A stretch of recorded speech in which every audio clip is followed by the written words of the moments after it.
Bueno, llegó el momento. Aquí estamos esperando las 7 de la tarde para empezar en IP, Periodismo con Opinión, nuestro trabajo, nuestro reencuentro. Ojalá que les sea útil. Los espero a las 7 de la tarde en IP, Periodismo con Opinión.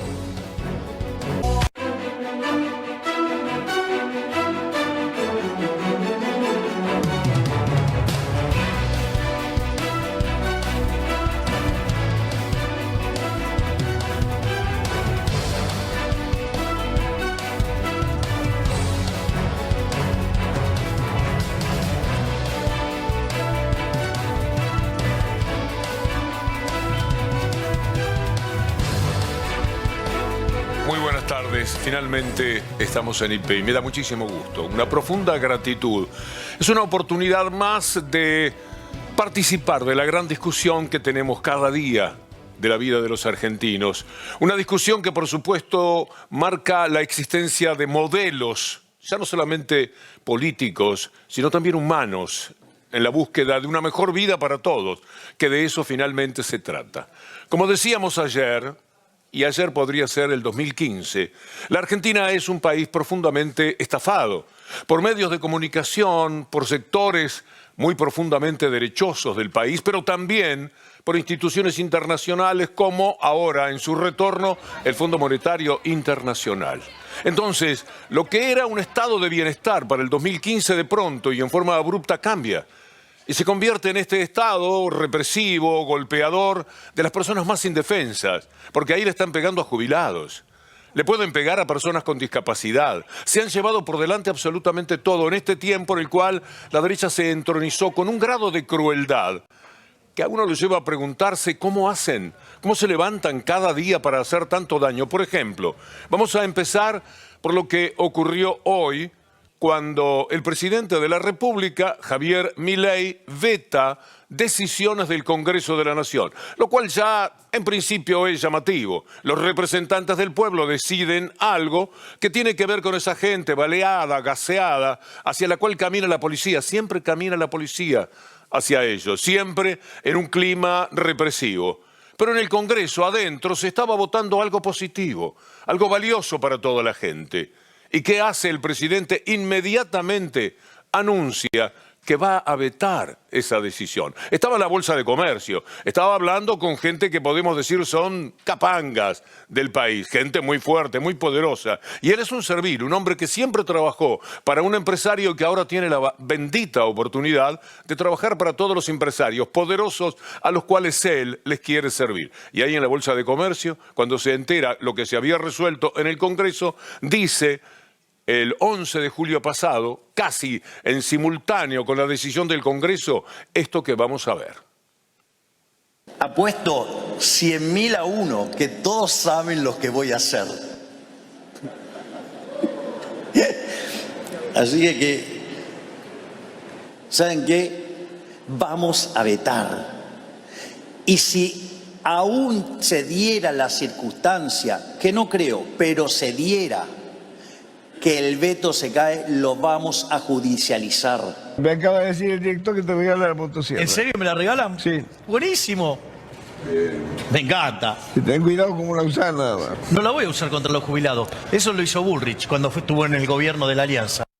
La derecha impiadosa, la derecha que se lleva todo por delante y la derecha que miente, la que ha motivado el lawfare tremendo que hemos vivido en América Latina, hoy día tiene una respuesta. Hace minutos fue condenado a prisión preventiva Bolsonaro, el expresidente de Brasil.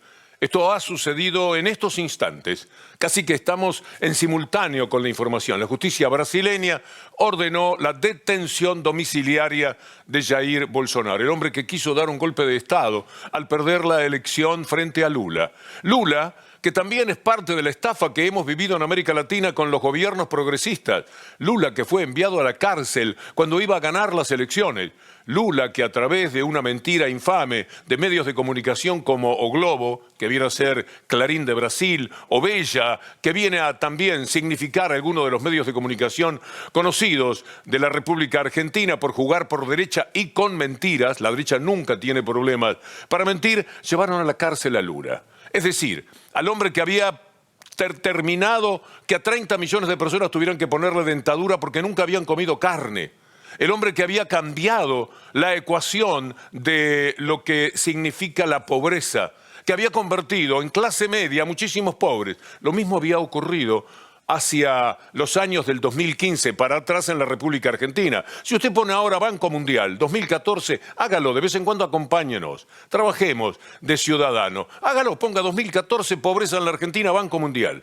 Y va a tener la respuesta de que se duplicó. En realidad, le faltaban unos meses para tener que decir, se triplicó la clase media en la República Argentina. Lo mismo sucedió en Brasil.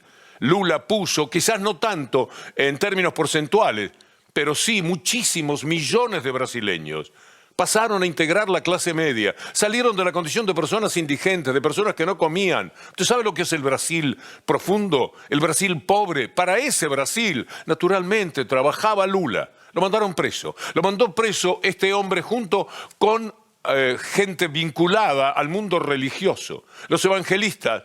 Si usted mira la película Apocalipsis en los trópicos, anótela. Apocalipsis en los trópicos. Está en Netflix. Gran noche hoy, en algún momento, para verla. Porque es un documento excepcional. Es una película documental que cuenta cómo este hombre absolutamente degenerado desde el punto de vista político, pero también en otro sentido, este hombre promotor de asesinatos, cometió el inmenso delito de intentar un golpe de Estado cuando Lula le ganó las elecciones. Apretadamente, es verdad, pero le había ganado. Lo estaban diciendo los sectores muy fuertes de la derecha que también reconocían la victoria de Lula, pero él no la quería aceptar. Y arrastró, como usted puede ver en esa película, o como seguramente recuerda de la información periodística que entregábamos entonces, llevó a Brasil al intento de un golpe de Estado. Miles y miles de personas a plan alto, a destruir el Palacio de Gobierno en Brasilia. Verán la película cómo lo dejaron. Es una cosa atroz la que sucedió con este personaje, que ahora va a la cárcel, pero va a la cárcel por un intento de golpe de Estado.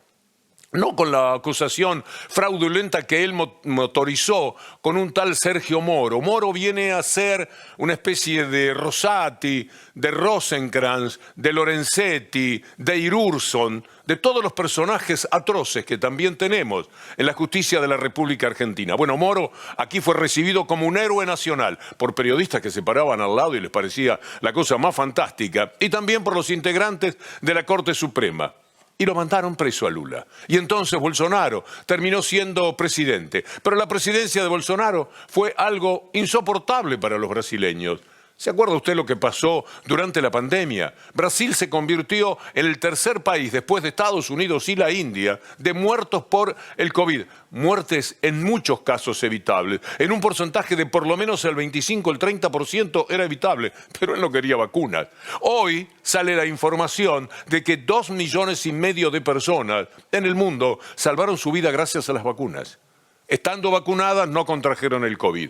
Los recuerdos que tenemos de Bolsonaro nos van a llevar a que esta semana, le dediquemos un capítulo especial al personaje. Ahora, basta decir con que ese hombre que representa a la derecha religiosa y política y mediática de la República Federativa de Brasil, ahora va a estar preso. Cárcel domiciliaria será lo que corresponde, nada tenemos para decir al respecto, pero sí cárcel por intentar un golpe de Estado contra su propio país, por destrozar la casa de gobierno de Plan Alto. Volvemos a lo nuestro. Estábamos con Milei regocijándose frente a los integrantes de la Bolsa de Comercio con el dato de lo que había resuelto el Congreso. Entonces, inmediatamente anuncia que va a vetar. Lo hizo, veamos el comunicado de hoy. No pasaron muchas semanas. La oficina del presidente informa que ha vetado los proyectos que el Congreso de la Nación aprobó recientemente de manera irresponsable, sin determinar el origen de los fondos, atentando contra el equilibrio fiscal y contradiciendo el mandato popular resultante de las elecciones presidenciales. Erradicar definitivamente la inflación. Los referidos proyectos de ley implicarían en conjunto para el Estado Nacional un gasto adicional este año de 7 billones de pesos, cerca del 17%, y ahí vienen los cálculos tipo Milei. Milei, que es capaz de decir que la inflación cuando asumía como presidente, estaba en el 17.000%. Usted sabe que había inflación, pero que de ninguna manera era del 17.000%. Mire usted lo que hay en realidad en juego sobre los dineros que costaría asumir la jubilación. Vea estos números que comparan, gracias a la gente del CEPA, los números de lo que le concedió Milei a la gente de la rural y lo que Milei le quitó a los jubilados. Le quita a los jubilados con este veto. Le voy a decir los números. 0.2 del Producto Bruto Interno costó lo de la rural. Toda esta gente que pide por su jubilación hubiera costado 0,4. Vale la pena animar ahora con esto que procura una sonrisa, pero que también es una tristeza. Se cumplen 623 días de esta crueldad manifiesta, consecuente consigo mismo. 603 días de odio y de crueldad. Yo recuerdo perfectamente cómo ilustraba, si se quiere, esta imagen en un tuit Cristina Fernández de Kirchner. Y es interesante que leamos lo que manifestaba la expresidenta y ex vicepresidenta, detenida por la injusticia en este caso de la Argentina. ¿En serio que todo marcha de acuerdo al plan?, preguntaba. ¿Es así la tontería que escriben los tuiteros que Karina dejó afuera de las listas? ¿No? Tuviste que pagar tasas de interés arriba del 65%. ¿Usted se imagina lo que es dar el 65% así nomás? Soltar esa enorme cantidad de pesos. Ni así conseguiste que te renueven la totalidad de los vencimientos en pesos. Tenés los salarios pisados, las jubilaciones por el suelo, aumentan los despidos y las suspensiones y cierran fábricas, pymes y comercios. Y recuerda, Cristina Fernández, lo que ha sucedido. En abril el FMI, una banda de delincuentes internacionales a los que no le importa cobrar la deuda. Hay que decir que el FMI lo que quiere es gobernar el país y lo está haciendo. El gobierno está en Washington. Le dieron 12.000 millones de los 20.000 millones, sigue viniendo plata y hoy un desembolso de 2.000 millones. No hicieron los deberes bien ni para el Fondo Monetario Internacional en el gobierno de Milei. Pero igual le dieron los 2.000 millones prometidos. ¿Por qué? Porque el fondo quiere que gane las elecciones Milei, que le vaya bien en septiembre, que le vaya bien en octubre, que sea reelecto Milei. Porque a la derecha le cobra fácil. ¿Usted se acuerda cómo le cobró a Macri? Pim, pum, pam. Le cobró mucho más de lo que correspondía, mucho más de lo que había luchado el gobierno que estuvo hasta el 2015 en el forcejeo internacional, en todos los foros que se podía, para discutir la injusticia de aquel planteo de los fondos buitres. Así pagó Macri. Bueno, así sabe el Fondo Monetario que le pagará a la Argentina teniendo gobiernos de derecha. Con gobiernos de izquierda por lo menos va a tener que forzar mucho las circunstancias. No le van a pagar por la linda cara del fondo al que un día la gente que hoy está en la oposición echó de la Argentina. Le digo, tomen la plata y váyanse de aquí. Porque no lo soportaban ya más. Porque no se puede vivir con un sector dominante como el del fondo o de los Estados Unidos, particularmente, que es lo más fuerte que hay en el fondo, dominando la vida política del país. No hay soberanía, no hay dignidad. La soberanía es la dignidad de todos nosotros, sumada. A eso, entiendo yo, le llamamos soberanía. Bueno, se terminó aquella violación de la soberanía. Se le pagó al fondo y se fueron. Lo trajo Macri. Lo trajo Macri cuando, como Milei, pidiéndole plata a todo el mundo, pasando la gorra bochornosamente, llegó a un límite tal que le dijeron, no tenemos más plata, no le podemos prestar más dinero. Y entonces, un día anunció ceremoniosamente, como si fuera la cosa más extraordinaria del mundo, que volvía el Fondo Monetario Internacional. Hoy he tomado contacto con el Fondo Monetario Internacional, lo decía como si fuera la gran cosa. Es hiriente para la soberanía y es trágico para la economía del país aquello que hizo Macri y en lo que ahora insiste Milei. Mire lo que cobran los jubilados en agosto, para que usted tenga idea de la crueldad de este régimen. La jubilación mínima 314.000, con el bono 384.000. Pensión universal para el adulto mayor 251 contra 321. Ahí tienen los números. Pensión no contributiva por invalidez y vejez, 220.000 que se iban a 290.000 pesos. ¿Cuándo empezó toda esta historia? Bueno, empezó en los tiempos de la convertibilidad, cuando Menem decidió que había que terminar con el sistema de reparto. Eso que implica una posibilidad de justicia para quienes se jubilan. Eso que, por supuesto, no contemplaba moratoria ni nada que pudiera aliviar la vida de aquellos que en el capitalismo quedan afuera absolutamente de todo. Vamos a recordar cómo en un programa que hasta tenía mucho humor, Menem anunciaba la entrada de las AFJP. Ahora, siempre el reclamo consiste en pedir un aumento. Yo de 1000 amores lo haría, pero ¿de dónde saco los recursos? Si ustedes me dan la receta, yo mañana le estoy aumentando a los jubilados. 50%. Aumento los impuestos, empiezo a emitir monedas sin respaldo.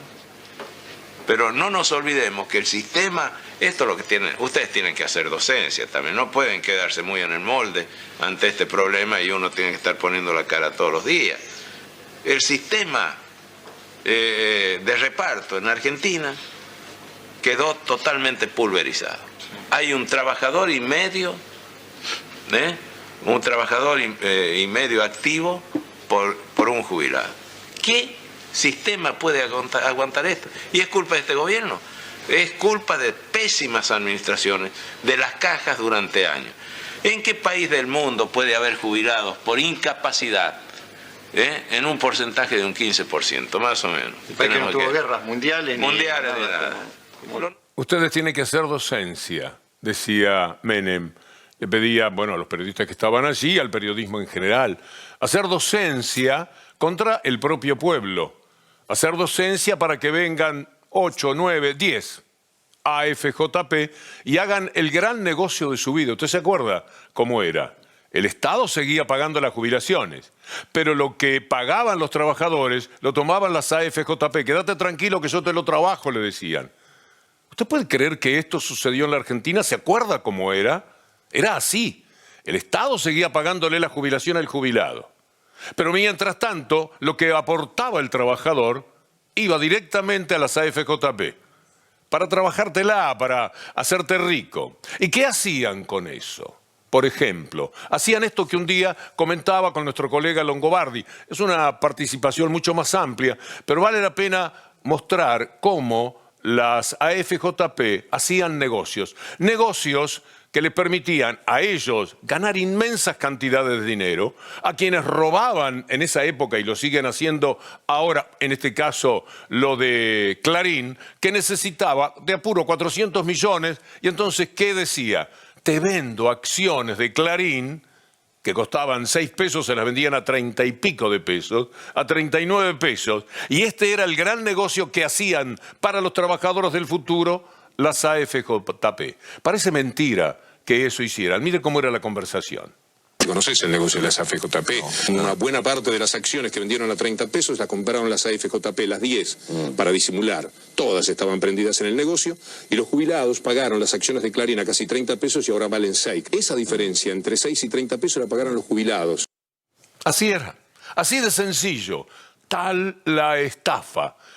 Eso se terminó gracias a Vudú, y bien que lo pagó, a la idea de Vudú, y por supuesto a la espalda de Cristina Fernández de Kirchner, que determinó que otra vez las jubilaciones estuvieran en manos del Estado. El Fondo de Sustentabilidad, la certeza y salarios que estuvieron siempre acompañando la inflación, que era elevada, era la misma que ahora. ¿No me cree? También trabaje de ciudadano, busque inflación en la Argentina, años de Kicillof como ministro de Economía, Cristina Kirchner presidenta, 2014-2015. Ponga lo que era la inflación. Por supuesto que era atrozmente atacada. 1,30, 1,60, 1,80, pero qué barbaridad. Resulta que ahora 1,50, 1,70, 2,4 es magnífico, un verdadero éxito del gobierno de Milei. Así se lo venden. Veamos a Cristina Fernández de Kirchner 2015.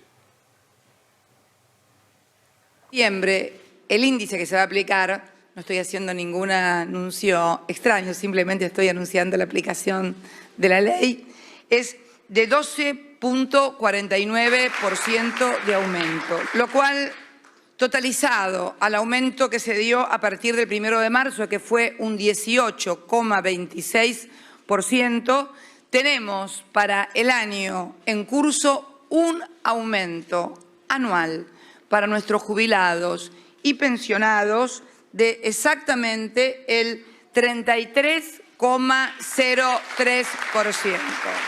Esta medida beneficia exactamente a 8.012.831 jubilados y pensionados de la República Argentina.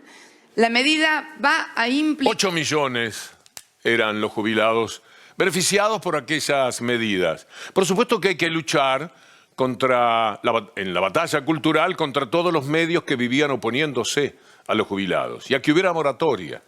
La moratoria es una palabra que tiene que ver tanto con la dignidad de los jubilados en la República Argentina, y ahora la quieren eliminar. Y quiere vetarla Milei. Vale la pena pensar que en aquella medida se anunciaba el beneficio para 8 millones de personas. 5 millones de personas, los de la mínima, por ejemplo, podrían recibir un beneficio que ahora se les niega. Sigamos un momento más con aquellos años, porque algo que me van a escuchar decir muchas veces en estos encuentros, y ojalá que se repitan, tiene que ver con la estafa cometida en el 2015 con la Argentina. A ese estado de bienestar le pusieron en el año 2015 nada más, mire todo lo que había para atrás, una presidenta asesina de Nisman, un hijo de la presidenta que puso 80 millones en el Caribe en un banco que no existía, tampoco la isla. Existía, denuncia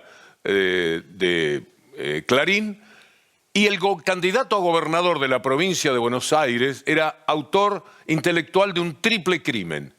Mire qué manera de vapulear a la democracia. En ese marco es que consiguieron dar vuelta a la historia y formular esta estafa. Vale la pena escuchar lo que ahora compartimos con ustedes. Aproximadamente 500.000 argentinos, en base a lo que anunció ayer la presidenta Cristina Fernández de Kirchner, que estaban privados de la posibilidad de obtener una jubilación, a partir de esta medida van a poder tenerla. 500.000 argentinos. Hay un límite, me parece a mí, a la información sesgada o a las decisiones de omitir algunos datos, pero la verdad es que lo que vamos a desarrollar ahora un poco es el marco en el cual se encuadra esta medida, que es una nueva moratoria para acceder a la jubilación, pero voy a resaltar esta cuestión. Hay 500.000 argentinos que hoy no cobran jubilación, que a partir de esta medida van a poder hacerlo, y hay diarios que omiten esta información y por tanto hay gente que no recibe ni siquiera el dato y se estaría privando de un derecho. La verdad es que la cuestión de dar información puede tener un sesgo ideológico, un sesgo político, una mirada opositora, pero cuando hay información que hace a la vida cotidiana de la gente tan importante como que alguien que no se pudo jubilar porque tenía alguna dificultad para hacer sus aportes, porque estuvo desempleado en los 90 o porque le falta alguno de los límites legales hasta ahora, bueno, hoy tiene una moratoria que se ha anunciado y que no le están informando. A Bocio no lo pudimos recortar en la edición, pero esto es lo que decía Axel Kicillof en aquellos años en los cuales la palabra moratoria fue un maravilloso alivio, y lo sigue siendo, para millones de argentinos, más que nada millones de argentinas, que tienen un altísimo porcentaje de ingratitud. Jamás las mujeres pensaron que iban a tener ese derecho. Eso que es lo primero que se reconocía quizás desde la condición de mujer de Cristina Fernández de Kirchner, como ahora en México, como la señora Sheinbaum, la hasta este momento maravillosa presidenta continuadora de AMLO en México, que también piensa en las mujeres, que siempre en una sociedad patriarcal son las relegadas. Millones de mujeres se favorecieron con la moratoria en la República Argentina. Algo parecido, aunque no lo llamen de esta manera, alivia la situación de los jubilados la señora Sheinbaum. Atención, este es un mensaje. mensaje para todas las mujeres. Las mujeres de 63 y 64 años en el país, todas ya tienen pensión Mujeres Bienestar. Son más de 1 millón de mujeres. Y a partir de agosto viene la inscripción para las mujeres de 60, 61 y 62. Y las mujeres que cumplan 65 pues van a tener el pase automático a la pensión para adultos. ¿Por qué solo a las mujeres? Por ejemplo, ¿quiénes somos las que hemos cuidado principalmente a las hijas y a los hijos? Nosotras las mujeres. Nosotras las mujeres. Las mujeres. ¿Quiénes somos las que estamos pendientes del hogar? Y mami. Las mujeres. ¿Quién reconoce ese trabajo que hemos hecho las mujeres? Nadie. Nadie. Pero como ahora hay mujer presidenta con A, y todas las mujeres mexicanas llegamos a la presidencia de la República, van a ser reconocidas con pensión Mujeres Bienestar. Y aprovecho para decirle, a las mujeres no nos debe discriminar nadie.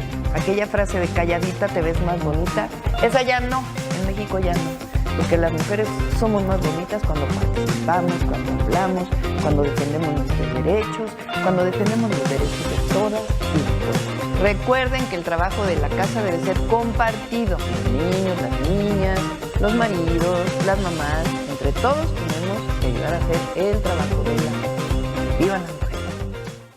Me invade una enorme admiración por esta mujer, porque también hay que entender, cuando una mujer así, o cuando Cristina Fernández de Kirchner aquí lo hacen, pagan mucho en su condición de mujeres.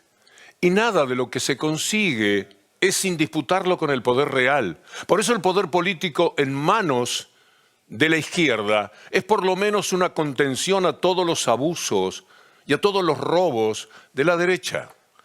El poder real siempre va a estar en manos de ellos. Ya vamos a hablar mucho sobre este tema. Pero el poder político, ese que se puede recuperar, ese que puede quedar en manos de las izquierdas, es una gran contención. Nunca hubiera habido moratoria. Nunca los mexicanos y las mexicanas hubieran tenido todos los beneficios que determinaron que al cabo de 6 años, un presidente que se recostó en su pueblo, y no como sucedió acá, hasta el 2023, lamentablemente, un presidente que fue por su pueblo consiguió ser reelecto por una mayoría que es inadmisible casi en términos políticos. No existe el 60 y pico %.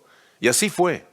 Porque cuando a una persona, en el caso de la Argentina, le ofrecen la moratoria, no solo se trata de un salario, que después discutimos, de medicamentos, de viajes, de recreación, sino que el primer día que una persona que está recibiendo el llamado por moratoria, habiendo y pagando a continuación todo lo que corresponde, porque por otra parte siempre pagan, el día que dicen desde una ventanilla, Luisa González, y miran así buscando quién es Luisa González se pone de pie y camina hacia la ventanilla a cobrar su primer salario. Su primer derecho. Pero ¿qué pasa cuando Luisa González viene a cobrar? ¿Es un sueldo nada más? ¿Y lo que acompaña ese sueldo? ¿O es que vuelve a existir? Ese Estado que la ha abandonado, que la dejó de lado, que no la mira nunca más, le está diciendo que sí, la está acariciando, la está haciendo sentir alguien. Eso es lo que hay en una moratoria que quienes degeneran la vida política desde la derecha jamás quieren aceptar, jamás quieren admitir, que se arreglen como puedan. Para eso estamos en el capitalismo. ¿Yo qué tengo que ver con la malaria de los otros? Hablábamos de lo que dijo Kicillof antes. Vale la pena también, ya que estamos en este tema, de lo que dice Kicillof ahora. Y la motosierra, en una de las más gigantescas estafas electorales, no era para la casta.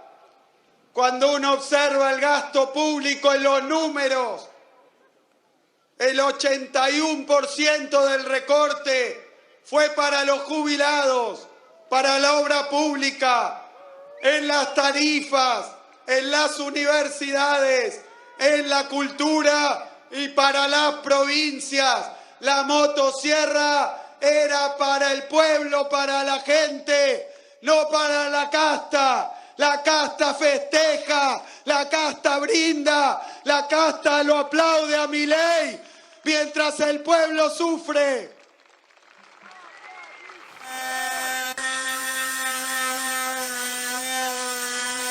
La motosierra juega para las jubilaciones y las pensiones. Cuando Kicillof recién mencionaba la casta, en realidad nada dice de la casta de las personas con discapacidad. Se le escapó eso, porque también las personas con discapacidad parecen integrar una casta. Personas que tienen una situación comprometida, ya sabemos, todos tenemos un familiar, tenemos un amigo y tenemos pleno conocimiento de lo que es la discapacidad. Más de 5 millones de personas tienen discapacidades distintas en la República Argentina y tienen un pequeño haber, una pequeña ventaja que entre todos, que somos el Estado, nos llamamos el Estado, damos para aliviar la vida de quienes no pueden pelearla como los que, de momento, podemos gozar de muy buena salud. Bueno, más o menos en algunos casos, pero hablo en general. En consecuencia, esa discapacidad debe ser respetada. 1 millón y algunos más de pensiones. Es un porcentaje absolutamente igual al de cualquier país del mundo o por debajo. En 5 millones, 1.200.000 que reciban algún pequeñísimo beneficio, porque no estamos hablando de ninguna plata especial, no parece demasiado, ¿verdad? Bueno, por eso ahora tenemos en la Argentina, como sucedió con Macri, el neoliberalismo siempre mata. Tenemos marchas de personas con discapacidad. ¿Usted lo puede creer? Que haya que salir en esas condiciones, ofreciendo todas las ventajas al Obelisco, a la Plaza de Mayo, a pedir que por favor no les corten los víveres, que en algún caso son exactamente eso. La Argentina tiene marchas de personas con discapacidad. Empezaron por atacar Andis, por atacar la Agencia Nacional de la Discapacidad. Una chica, amiga, que trabaja allí, Guadalupe Bargiela, ciega de 22 años, nos decía esto. Javier Milei no solamente está al tanto de todo esto, sino que discrimina a las personas con discapacidad. Cuando fue la disputa con Nacho Torres, el gobernador de Chubut, él hizo una publicación con su cara con rasgos de una persona con síndrome de Down. Eso no solamente es insultarnos a las personas con discapacidad, sino volver al modelo médico hegemónico, al modelo donde nos quería inutilizados, donde nos quería como personas a matar y no a curar. Yo ya sé que por ahí no consigo laburo de vuelta, pero lo que quiero es defender a mis compañeros y compañeras. A mí no me importa yo, a mí no me importa una cuestión personal. Me importa que todos mis compañeros y todas mis compañeras puedan tener un Estado presente. Por supuesto que sabemos que con Milei no va a pasar, porque están recortando pensiones, porque están bajando pensiones, porque nos tratan de personas inútiles, porque hace poco Milei tuiteó un hashtag no la ven, queremos el decreto en braille, y la verdad es que las personas con discapacidad sí la vemos. Somos personas con discapacidad que podemos tener discapacidad visual, pero vemos las políticas nefastas que está desarrollando este gobierno. Fue de lo primero que hizo el gobierno de Milei, marzo del 2024. Entonces ocurría esto. Da mucha, pero mucha pena. También los insultos de Milei. Vamos a recordar cuando Milei dio un poco marcha atrás por las barbaridades que se habían escrito en un boletín oficial contra las personas que tenían discapacidad. Vea esta nota de página 12 de aquel momento, cuando recoge un poco el piolín el gobierno de Milei. ¿Podemos compartir esta placa? Ahí está. Porque es interesante, había utilizado estas palabras, los términos discriminatorios que figuraron en una resolución oficial sobre las personas con discapacidad. Las palabras despectivas aparecieron insólitamente en una resolución de la Andis, cuyo propósito fue endurecer los criterios para acceder a las pensiones.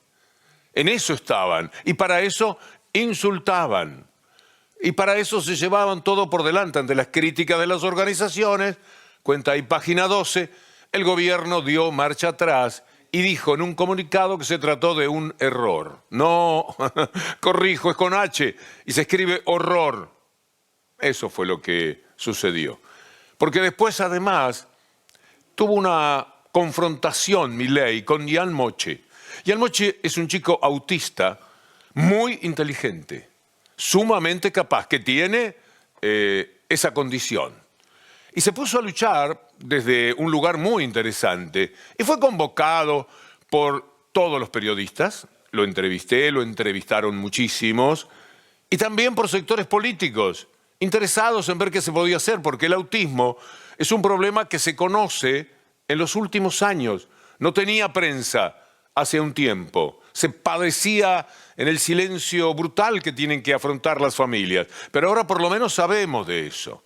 Bueno, Ayán Moche lo enfrentó como un bárbaro el actual presidente de la República.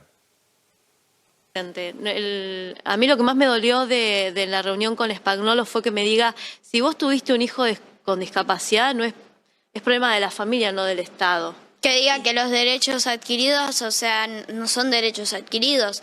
O sea, a nosotros nos costó mucho el poder lograr esos derechos y que en realidad él nos hizo un cuestionamiento también que fue literalmente, ¿por qué yo tengo que pagar peaje y ustedes no? ¿En serio dijo eso? Sí. Dijo eso. Dijo, ¿por qué? ¿El funcionario de la Agencia ¿por qué Nacional de Discapacidad? ¿por qué vos no pagás peaje y yo sí? ¿Por qué vos no pagás estacionamiento y yo sí? Y la respuesta fue, ¿cuántas veces vos vas a hacer una terapia, no? ¿Cuántas veces te acercás a...? Nosotros con Ian... Terapias muchas veces que tenés que pagar. Claro. ¿Usted imagina esta discusión? ¿Es posible? ¿Cabe en el raciocinio más elemental? 603 días llevamos de este gobierno con tanta crueldad, que no solamente recorta pensiones a los jubilados, sino que también es capaz de cortarse así con personas que tienen una discapacidad. Y mientras tanto, tienen que lidiar con la propia discapacidad, la que no les permite afrontar la situación económica, sino es vía la crueldad y vía pasar la gorra. ¡Qué vergüenza!, ¿no?, para la Argentina. Vive nada más que de eso. Piense quiénes son los que piden plata. Pidió plata la dictadura, pidió plata la convertibilidad, pidió plata Macri y pidió plata Milei. Siempre endeudan. Así gobierna cualquiera. Le pregunto de verdad a usted en su casa. Si en vez de estar peleando por su salario, vienen y le ofrecen, mira, te doy, qué sé yo, 1 millón de pesos. Así. Y me lo pagás cuando yo diga, va a ser el caso del Fondo Monetario Internacional. Pero mientras a uno le dan un préstamo, le parece que esto es lo que importa. Bueno, el neoliberalismo siempre pide dinero, mientras que la izquierda lo paga o lo contiene. Lo pagó en el 2005, lo pagó en el 2010, lo contuvo dentro de lo posible en el periodo previo al gobierno de Milei. Es decir, evitar que la deuda por lo menos aumentara. Estábamos hablando de tiempos de pandemia, a la salida de un gobierno neoliberal de Mauricio Macri. Bueno, hoy llegaron 2.000 millones más. Ese dólar que Milei decía que se iba a caer como un piano, a lo mejor usted cree que estamos exagerando, que nunca Milei dijo eso. Lo dijo, 600 pesos iba a costar el dólar, va a caer como un piano. El piano lo está aplastando al propio Milei. Veamos cómo lo decía.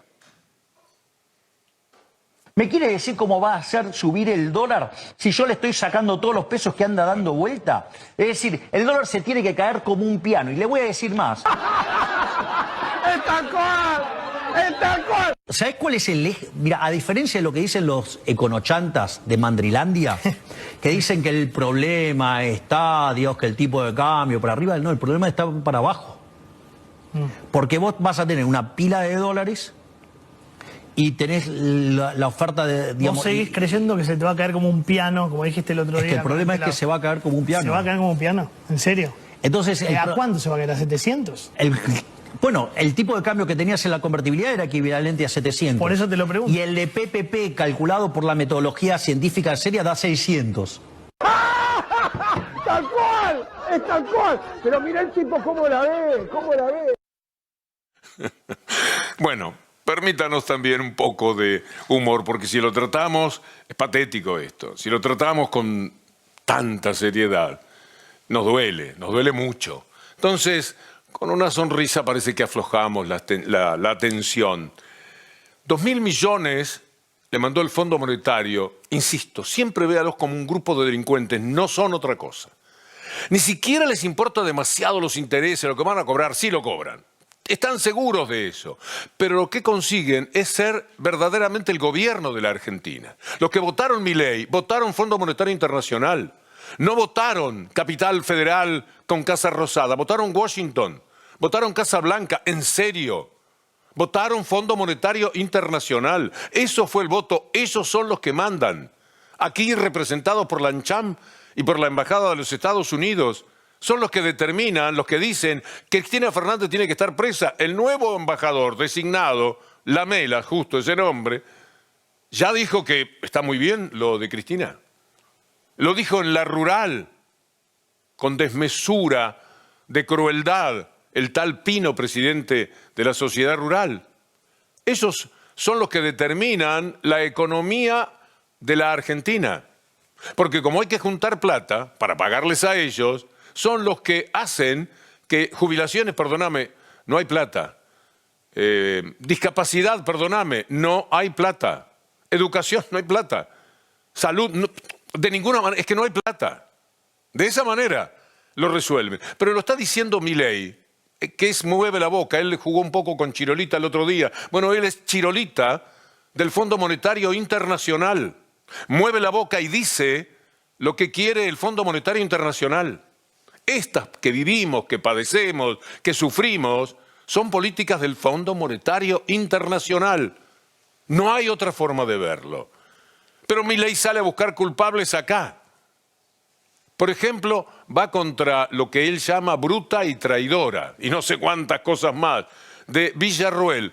Porque Villarruel por una vez hizo lo que debía hacer, que era la reunión que tenía que hacer en el Congreso. Él no la quería. Él quería asaltar el gobierno, de alguna manera. No existe el Congreso, no se puede reunir. Y por eso la acusa. Mientras que Pablo y Santiago armaban esta operación, en ese mes se armó un bolsón de liquidez. En ese bolsón de liquidez, digamos, la traidora dio lugar a una cesión ilegal para que nos rompan el equilibrio fiscal. Eso generó ruido y habilitó una corrida, o sea, una caída en la demanda de dinero, un ataque especulativo. ¿Pero tu genealogía entronca ahí? ¿Empieza con lo de Villarruel ahí? El ataque lo hacen cuando estamos mudando el balance del Banco Central. Todo lo que estamos compartiendo con ustedes tiene números que en este canal trata un especialista muy admirado por quien les habla, Leandro Renú, que llega a las 9:30 con redacción Página 12. Y hoy va a hablarle de los precios, porque todo esto, más allá de las anécdotas de estos personajes, va a gravitar en los precios. Esto se verá prontamente, ya está sucediendo. Bueno, hoy 9:30, Leandro Renú trabaja muy bien, como lo sabe hacer, con esos números que van a ser muy ilustrativos para lo que va a pasar mañana, pasado y en el resto de la semana. Pero volvamos a las culpas. Ellos están pendientes de qué nos movió el piso. No miran el espejo, no dicen fui yo mismo, soy yo con mis disparates, con mi locura, con mi insensibilidad. Se me ve demasiado mal, desequilibrado como para generar confianza en los mercados. Entonces salen los diarios internacionales, Financial Times, bancos como el JP Morgan, etcétera, diciendo está mal lo de la Argentina, esto viene mal, no lo busca por ahí. Milei lo busca en Villarruel porque tiene una contienda muy particular, que lo único que uno puede hacer frente a eso es mirar y aplaudir, porque no sabe exactamente cuál es peor. Pero también Caputo busca responsables, y lo buscó por el lado de la política. Clarín, los medios de comunicación manejados por Clarín, por el grupo de Mañeto, han conseguido que basta decir kirchnerismo, o cuca, o K, o lo que sea, para que sea una particular mala palabra. Y cualquiera la puede usar. Mire, hasta el fugador serial de dinero, hasta el delincuente que tenía en la familia pagos a las personas que andaban insultando y promoviendo la violencia que terminó con el intento de asesinato de Cristina Fernández de Kirchner. Le estoy diciendo que hasta Caputo. Recordemos que ya en febrero del 2024 el tipo de cambio llegó más o menos a estos niveles. Después en julio del 2024 lo mismo, ¿no? Llegó a 1.400, era el momento en que decían que no íbamos a llegar de ninguna manera a un acuerdo con el fondo, que nos habíamos peleado. Después volvió a bajar a 1.100 el dólar. Después volvió a pasar lo mismo en marzo de este año, cuando se decía que el fondo nos pedía una devaluación, volvió a ir de vuelta a 1.400, volvió a bajar a 1.100. Y ahora, bueno, para muchos, ante el riesgo cuca, como dice Fede, o la incertidumbre política, como quieran llamarlo, algunos deciden cubrirse, y no es, como digo, nada que no hayamos visto, ni que no hayamos esperado. De hecho. El campeón de la deuda. Campeones de la deuda. Él es el campeón. Le entregamos un trofeo recientemente en un acto. El endeudador serial. Esta es una síntesis de la verdad. Este personaje que habla de la deuda es el que la tomó. Este personaje que habla de la deuda es el que la fugó, dicho por Milei. ¿Se acuerda cuando Milei denunciaba que había sacado del país, ayudado a salir del país 15.000 millones de dólares? Este es el personaje en cuestión. Otro ministro de los tiempos de Macri dijo la verdad sobre la deuda, que siempre hay que tenerla en cuenta. Escúchelo. Diría que este gobierno asumió con una ventaja clara, que era su capacidad de endeudarse, producto de la baja deuda que le había dejado el gobierno anterior, bajo el precepto de que no había un problema de solvencia, ¿no? La Argentina es un país solvente porque si la economía crece al 3% anual, por más que el gobierno tenga un déficit fiscal como el que planteó en sus metas, de 4,8 este año, 3,3 el que viene, bueno, termina estabilizando su deuda en un nivel de 28-29% del PBI, que es mucho más bajo que el que tienen los países emergentes. O sea, no habría endeudándose mucho, no habría ninguna duda respecto de la capacidad de pago. De la solvencia, es decir, ¿cómo se mide la solvencia? Bueno, se mide en el tiempo si la deuda sube para siempre o no sube para siempre, si se estabiliza en un punto razonable. Sí, pero no subía nada, la deuda en aquel tiempo.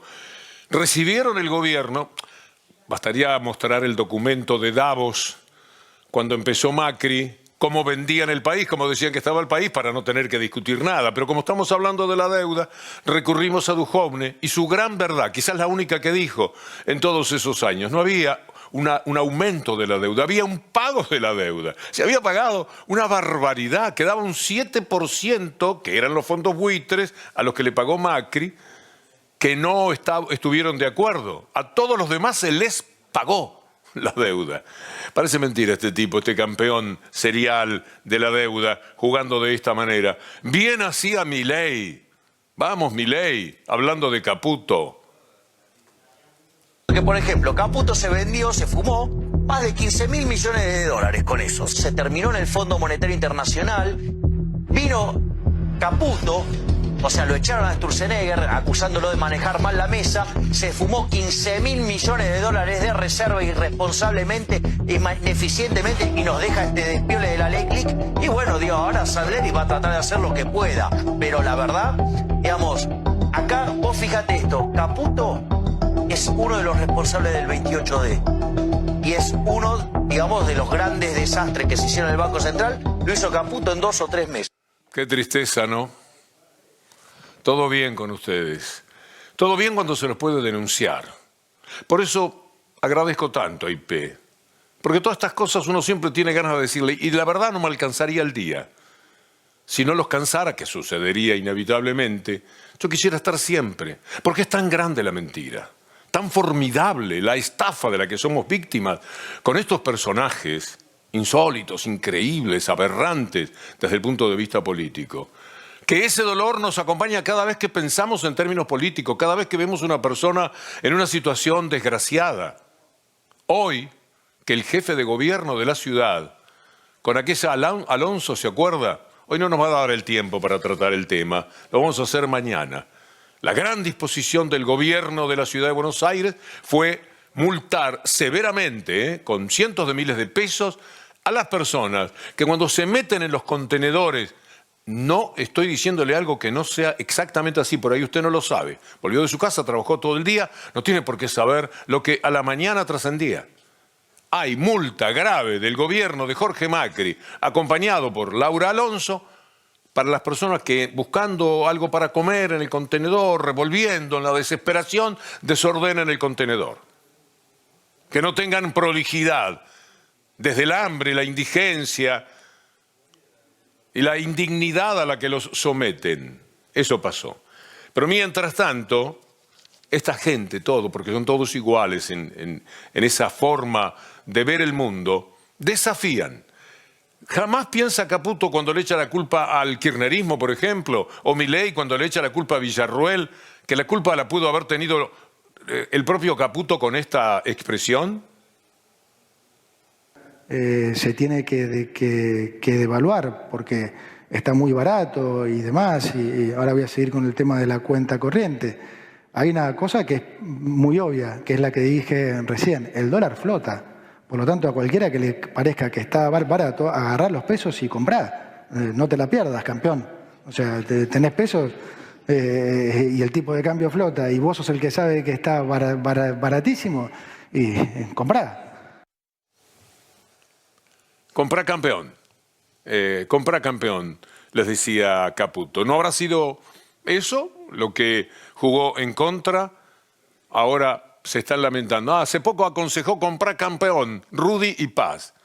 Geniales, siempre en página 12. ¿Y cuál es su consejo hoy? A los botes, campeón. A los botes, campeón. Caputo es alguien muy conocido.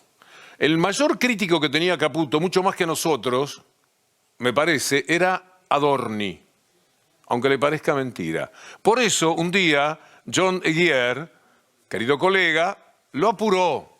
Le dijo, ¿y cómo se entiende esto de Caputo? ¿Cómo hace usted con todas las barbaridades que dijo de Caputo ahora para tener que defender las políticas de Caputo? Y se generó este diálogo. Interesante lo que decís de Macri, que lo tuiteaste sobre que es una crítica al gobierno de Mauricio Macri. ¿Cómo se explica que el ministro de Economía sea Luis Caputo ahora? Mirá, vos efectivamente tenés un problema de escucha, porque te estoy diciendo que cuando vos apelás a acceder a un crédito como se accedió en el 2018, gobierno en el que no participaba, y la verdad es que me importa poco hablarlo acá, es porque efectivamente hubo una manga de un cúmulo de personas que destruyeron la Argentina porque en aquel momento, y de hecho lo he explicado mucho, yo incluso cuando tenía mis participaciones en la tele, efectivamente lo que se hizo, incluso ese crédito, a ver, hay que entender acá que vos no sacás un crédito para los gobiernos, la política en Argentina no saca créditos para ninguna otra cosa que no sea sobrevivir. Qué pobreza, ¿no? Bueno, así son. Algo que vamos a intentar siempre, desde el punto de vista político, desnudar todas estas miserias. Porque luego vienen las decisiones económicas, aquellas que hambrean a buena parte del pueblo. Y sabemos que la palabra no es exagerada para nada. Vamos a evitar siempre, me lo propongo, dramatizar con todo lo que significa la pobreza, la indigencia. Pero esta es la gente que dispone que no tengan medicamento a los jubilados.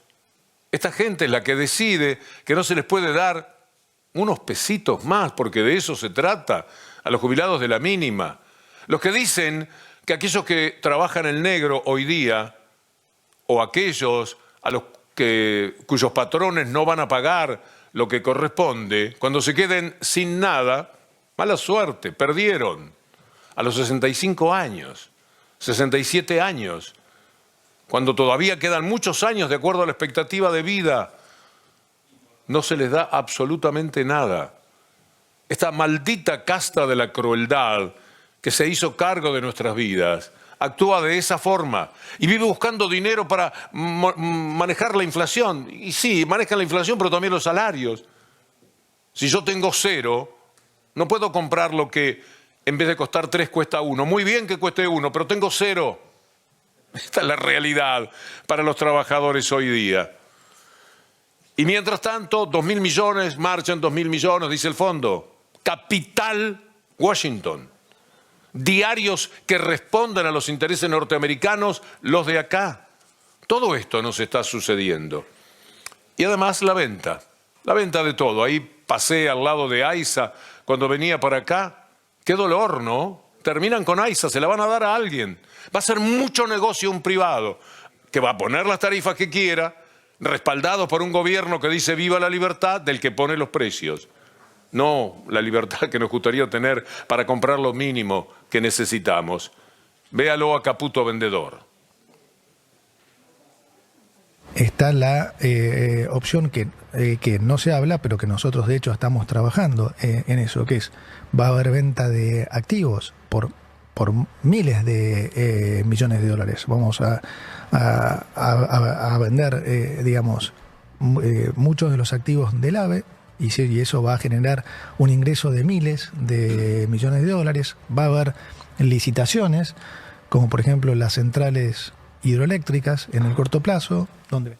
Bueno, Juan Manuel Frías, mucho gusto, Juan Manuel, productor de este programa, junto a un viejo amigo, Darío Abelleira, que suministra todos estos materiales, que luego son presentados de esta forma. Estoy conociendo a Nicolás Ona, me habían dicho que era un capo, y estas cosas se sienten al aire. Muchas gracias a las cámaras. Ariel Sarraute, nos estamos conociendo. ¿Cuál es Ariel? ¿Vos? Un gusto, Ariel. Y Juan Goncalves, que está con la otra cámara, afuera, bien. Y Lucas Andreozzi, he tenido muy buen sonido. Muchas gracias. Pero además de todo esto, parece que hay un mimo para mí. Bueno, anticipadamente va mi gratitud de corazón. De la selección, después de su gran victoria frente a Chile, se ha dicho todo, y todo es bueno. Así que más vale escucharlos a ellos, en su balance, en sus expectativas. Y para eso tenemos a Guillermo Ferro como periodista y a Guillermo Galván con su cámara, el equipo de 9 Diario en la Copa América. Más allá de las palabras, los muchachos están dulces. Y es lógico, la respuesta que le dieron al equipo ha sido formidable y el público está encantado, esperando ahora otra actuación tan buena como la que se cumplió frente a Chile. El adversario es accesible como para que la Argentina pueda subrayar la excelente... Como usted está pensando, cuánto pelo, ¿no? Muchas gracias, IP. A ustedes, amigas, amigos. Hasta mañana, si Dios quiere.